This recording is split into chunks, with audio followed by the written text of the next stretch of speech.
Hey guys, welcome back, I'm Jay. In this episode, we're going to look at CloudFormation template. A CloudFormation template is a JSON or YAML formatted text file that describes your AWS infrastructure. CloudFormation uses these templates as blueprints to build AWS resources. For example, you can use the CloudFormation template to declare an EC2 instance and describe its properties, such as an instance types, AMI IDs, block device mappings, and key pairs. CloudFormation will create the EC2 instance with the properties that you have specified. To use CloudFormation to create resources, you begin by creating a CloudFormation template or using an existing template. You can design CloudFormation templates using CloudFormation Designer, or write templates in any text editor. CloudFormation Designer is a graphic tool that lets you create a resource diagram using a drag-and-drop interface, visualize CloudFormation stacks, and generate the CloudFormation template from the diagram. After you've completed the template design, you can save the template locally or upload it in S3 bucket. You can save it with any extension, such as JSON, YAML, or text. To create a CloudFormation stack, you need to specify the location of your template. If you specify a template file stored locally, CloudFormation creates an S3 bucket, and uploads the template to the bucket for you. You can also manually upload the template to your own bucket, and reference the S3 location in CloudFormation. You can specify parameters that you want to pass into the template when you create the stack. Parameters enable you to pass in values to customize resources each time you create a stack. For example, you can use parameters to specify port numbers for your database instances, or domain names for your web servers. CloudFormation provisions and configures resources based on the properties defined on the template. CloudFormation automatically creates these resources by making AWS service calls on your behalf. CloudFormation also reports the status of the stack creation for your resources. After the stack creation succeeds, resources appear in the stack.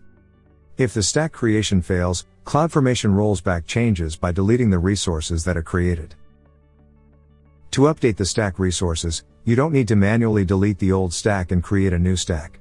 You can simply modify the CloudFormation template. You can save the modified template locally or in the S3 bucket. Before making changes to the resources, you can generate a change set using the modified template. A change set is a summary of your proposed changes. It allows you to preview changes which CloudFormation will update, and check whether there is any potential impact on critical resources. You can create as many change sets as you need, and preview them before you apply the changes. Once you are satisfied with the change set, you can execute it and apply changes to the stack. CloudFormation only updates the resources specified in the change set. If the update succeeds, changes are applied to the resources instantly. If the update fails, CloudFormation rolls back changes to restore the stack to the last working state. Here is an example template in YAML format. The CloudFormation template is made up of the following sections. The only required section is the resources section. All other sections are optional. The format version identifies the template version and capability. Currently the only valid value is September 9, 2010. The description section lets you put a description about the CloudFormation stack. The metadata section allows you to provide additional information about the stack resources. Some CloudFormation features need to retrieve configuration information from metadata section. The parameters section allows you to pass values to the template at the runtime. For example, you can use parameters to specify port numbers for your database instances, or domain names for your web servers. The mapping section lets you map key value pairs for conditional parameters. For example, you can map EC2 AMI IDs for different AWS regions in the mapping section, so that CloudFormation finds the correct AMI for a specific region. The conditions section enables you to specify conditions that control whether certain resources are created, or certain properties are assigned a value. The transform section is a special declaration of AWS Serverless Application Model or SAM, for building serverless applications.